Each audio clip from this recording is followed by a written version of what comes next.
Hi, this is Darla DeMauro, and you're here watching Organizing Elephants on Radnor Studio 21.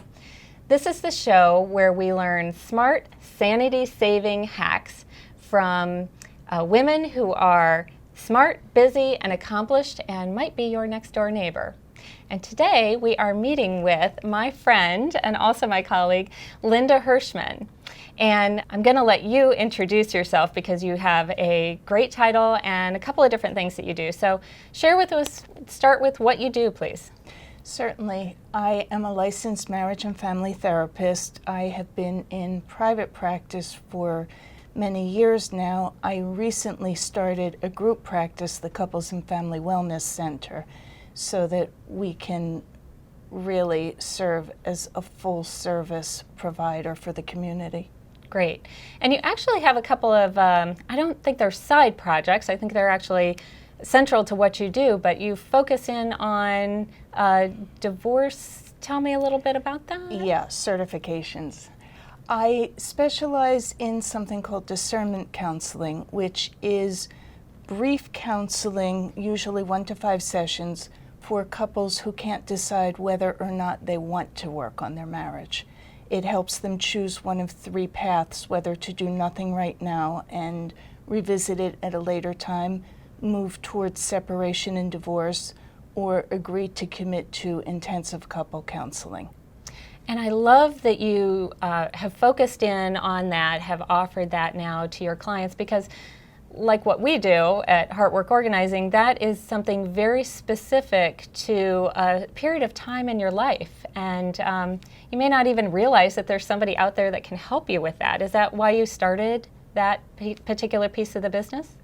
I started it because in the many years that I was doing this, I always felt like there was one gap in my training as a licensed marriage and family therapist, and that was how to work with couples who come in, and I know that one person's head is not in the game, that they just are not motivated to make changes, but they're there for couple counseling because they have not yet made a decision to get out. Sometimes there are other things going on. Sometimes people might be having an affair, or there might be an addiction problem, or other treatment interfering behaviors.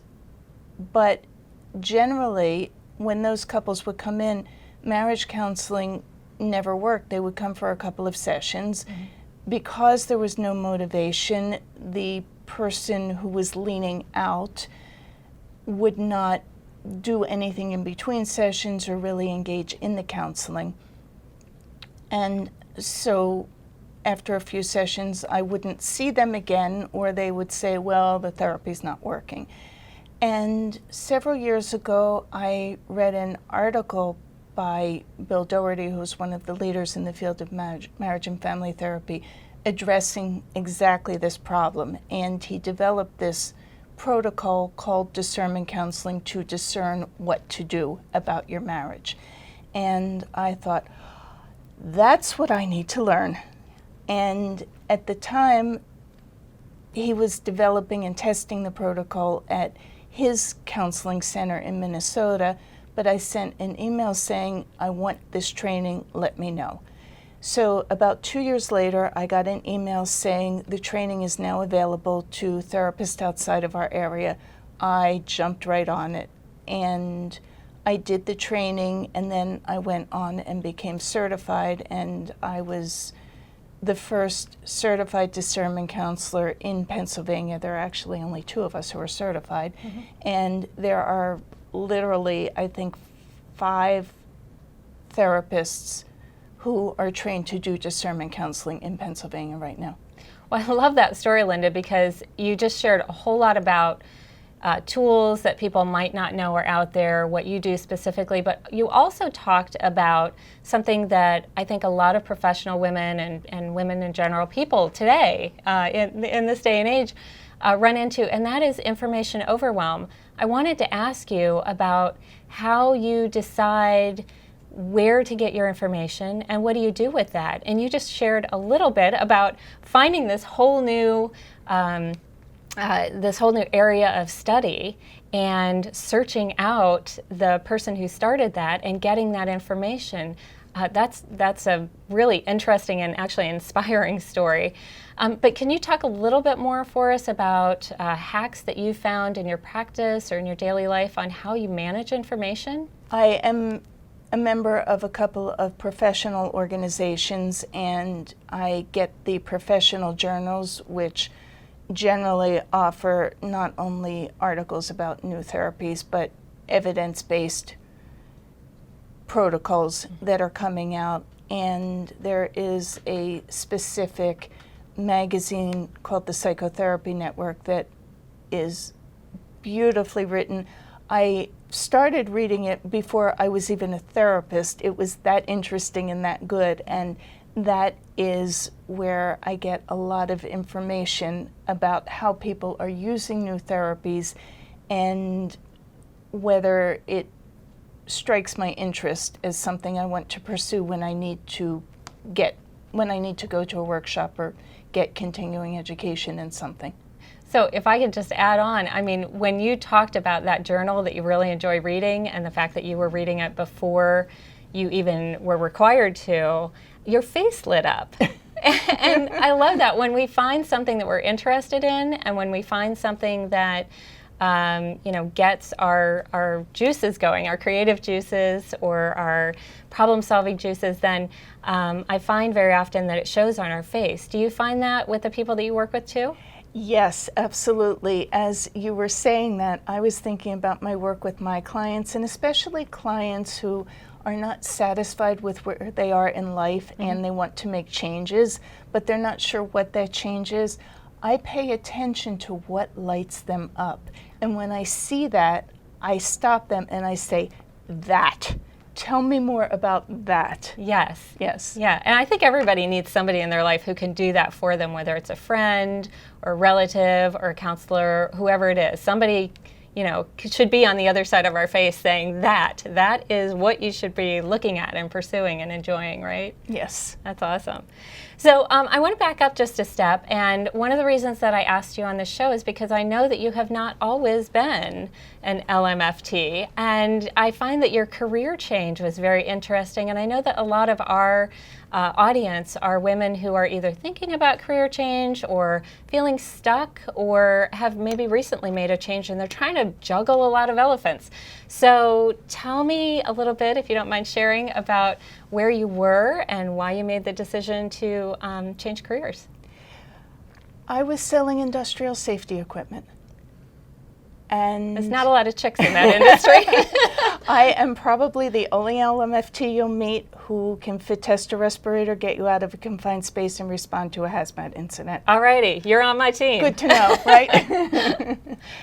Well, I got my bachelor's degree in psychology in the Middle Ages. They did have colleges then. All right. And I had intended to become a therapist, but life laughed at me, and when I finished college, I got married immediately out of college, and I was also burnt out because for some reason I decided I should do college in 3 years instead of 4, and so I was a bit burnt out at that point, and we didn't have any money, and so I couldn't go to grad school, so I thought, well, I'll just wait a year or two and get myself together and do that, and just got a retail job because that's what I was really qualified to do at that time, and was doing that, was pretty miserable with it,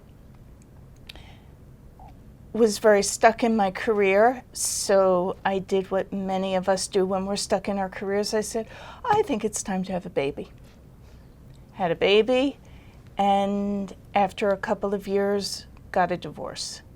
And now here I was, a single parent with a child who had a lot of special needs and not getting much financial assistance at all, and I needed to get my career together. So my sister had given me this lead about a telemarketing company that sold motivational poster programs.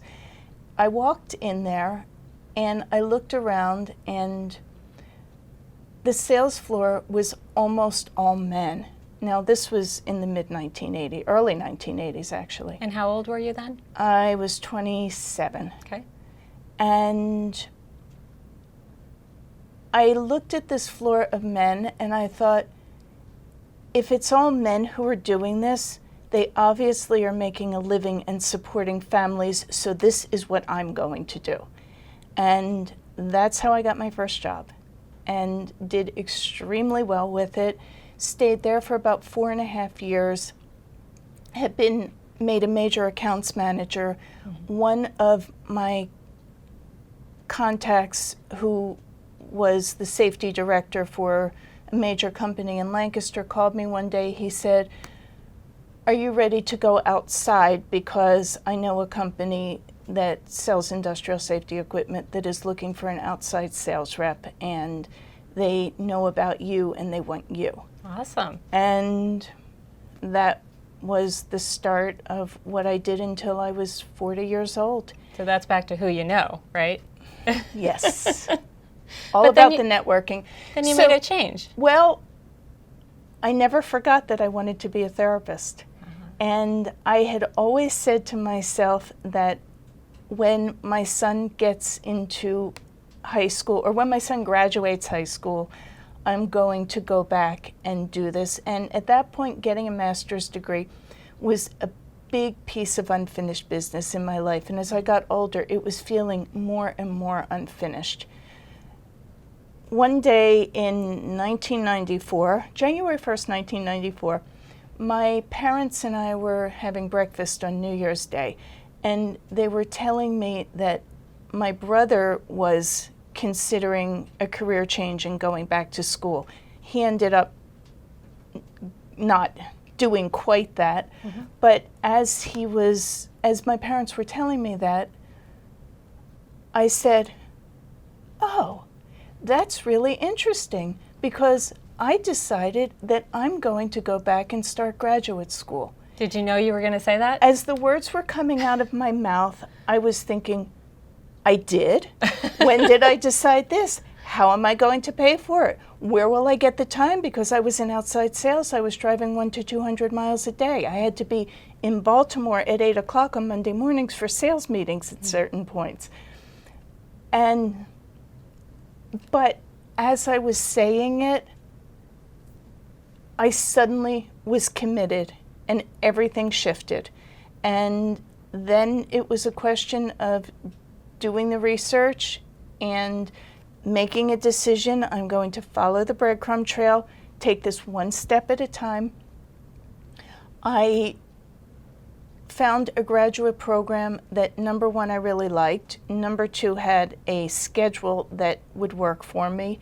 And number three, was willing to let me take 2 courses unmatriculated, because I still had to actually apply for grad school, take the boards, all that kind of stuff. So I did it on a wing and a prayer.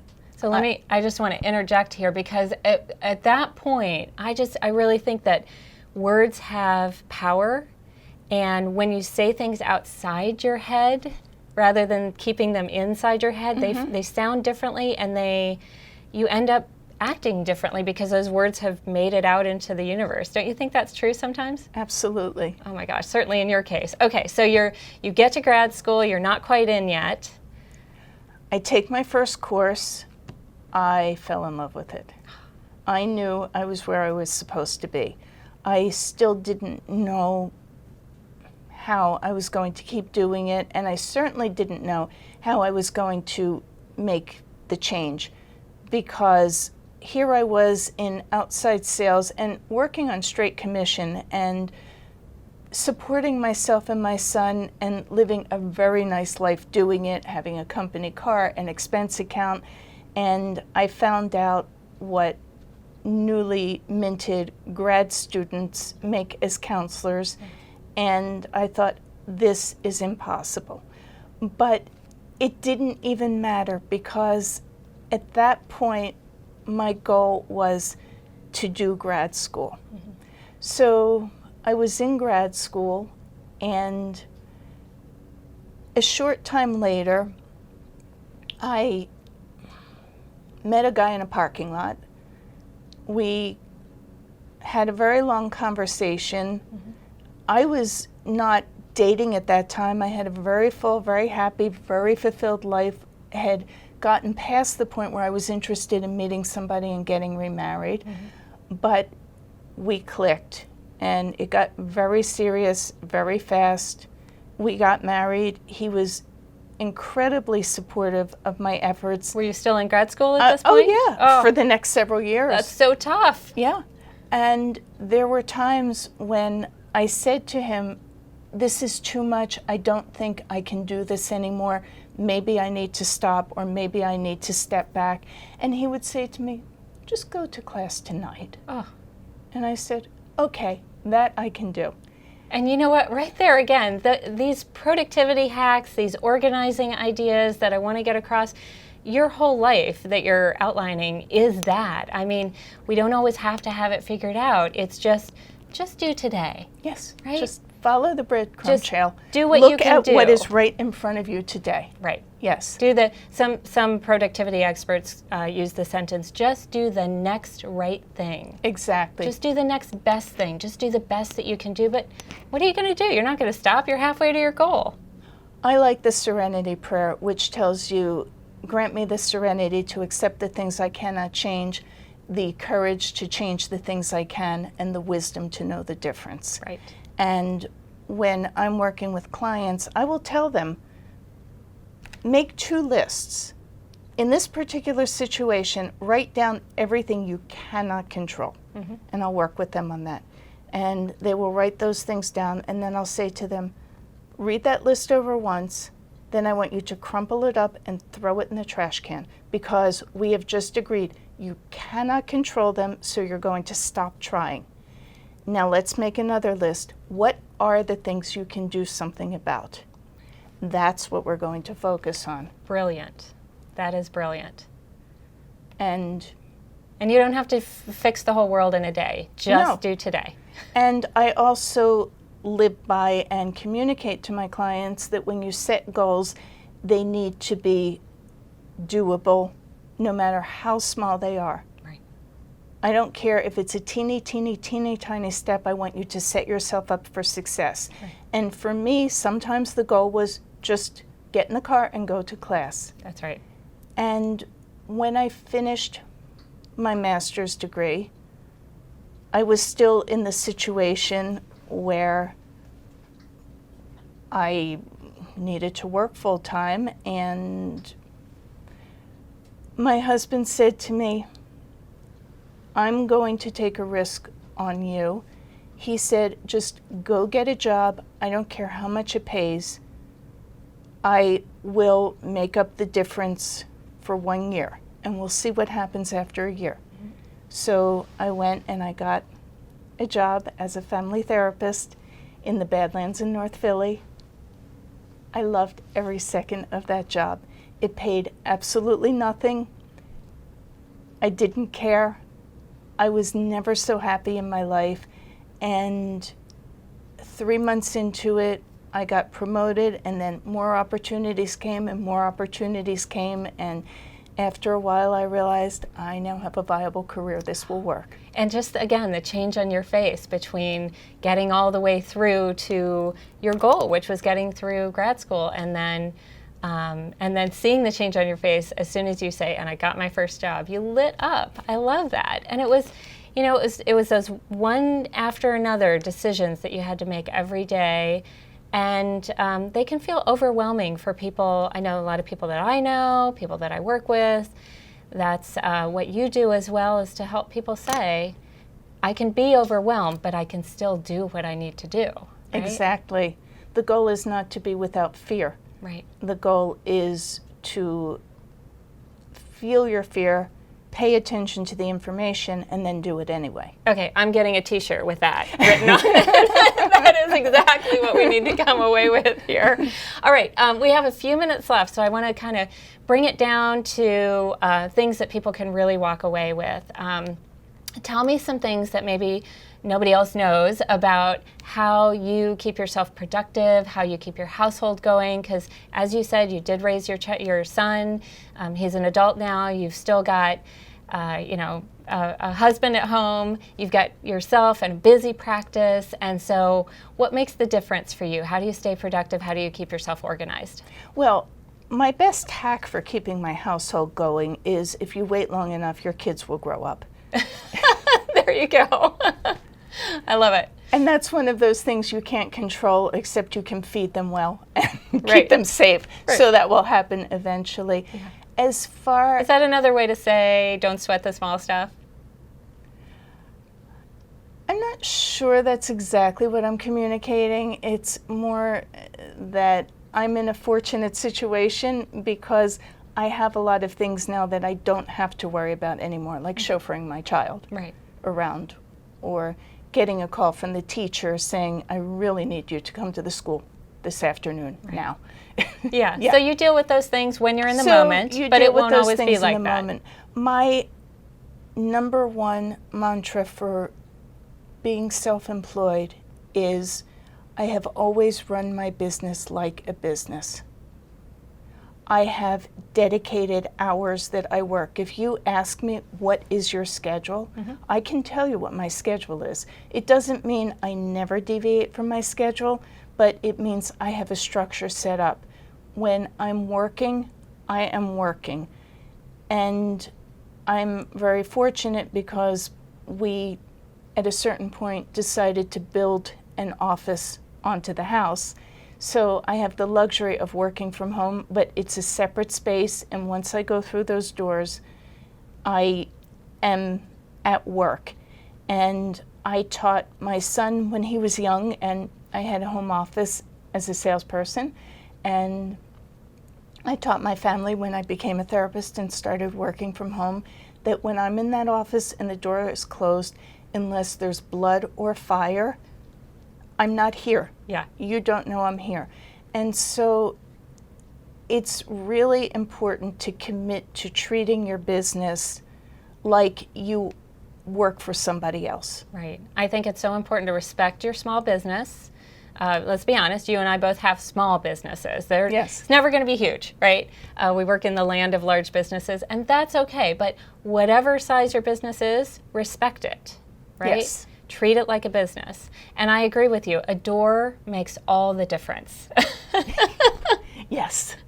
So wonderful. And I'm fortunate because I'm legally required to have separate entrances and exits, and yes. Yeah, right. Yes. And not a lot of people are. I mean, even if it's some of those home-based businesses like Mary Kay, or I can't even name them all, the ones that are multi-level companies, those can be really profitable and really great businesses as well. They don't have to be independent, start from scratch businesses like you and I have.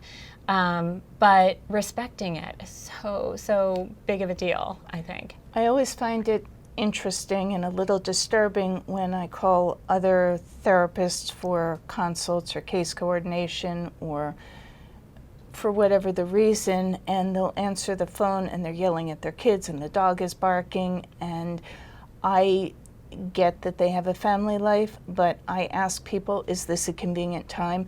In my mind, when I ask, is this a convenient time, what I really mean is, are you in a private place where you can have an uninterrupted conversation? Right. But a lot of people who start businesses for themselves do it with their family needs first. Right. And you need to have that balance and that separation. Right. I totally agree. I really, really agree. Maybe the last question I'll ask you is, and I think this is really important for me now. My kids are pretty small. They're both still in elementary school, but your son's a little older. What do you think he took away, or why was it important for him to see you working?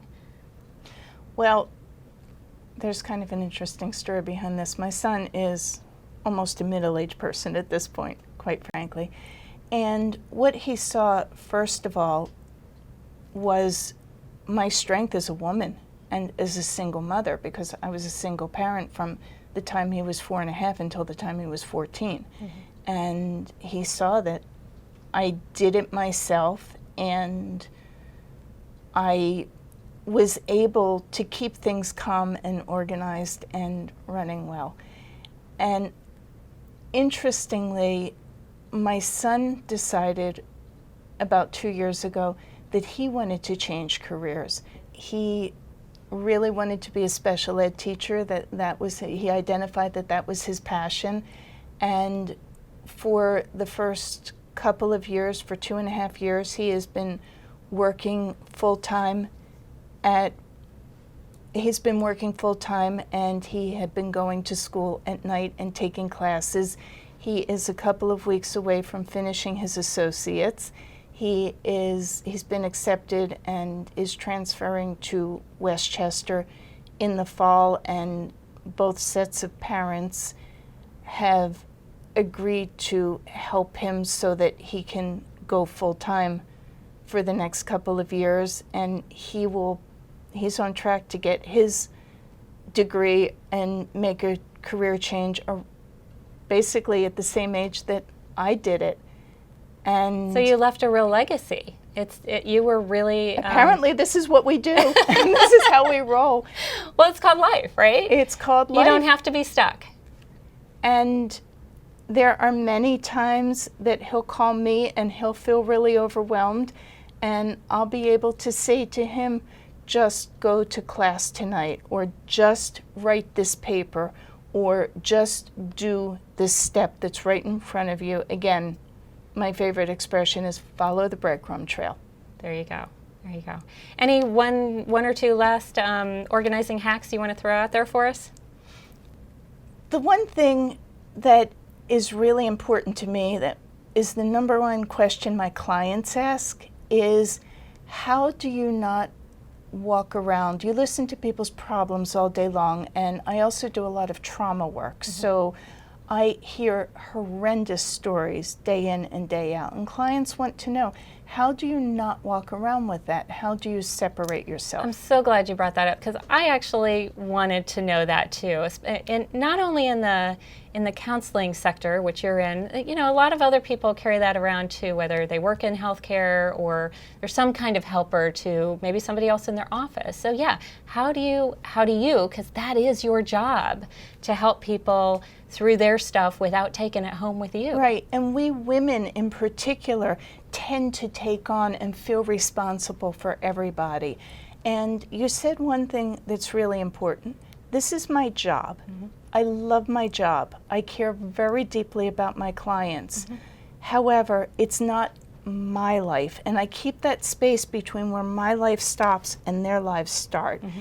And I am engaged with my life. I have a family, I have a lot of friends, I have a ton of hobbies that I wish I had more time to get to.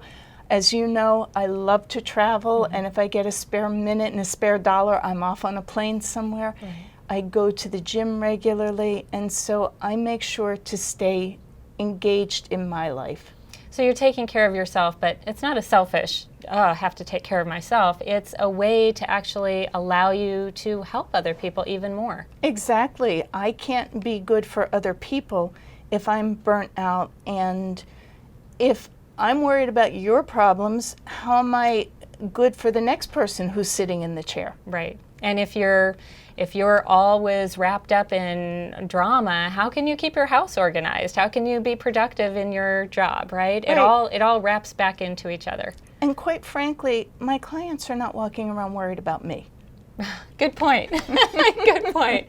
Well, Linda, I think we're going to wrap it up there. You've been a great guest. I really love the stories about how you've gotten to this point in your life, and also the tips that you've given for our audience here at Organizing Elephants. So thank you so much for watching on Radnor Studio 21, and I hope to see you here again soon.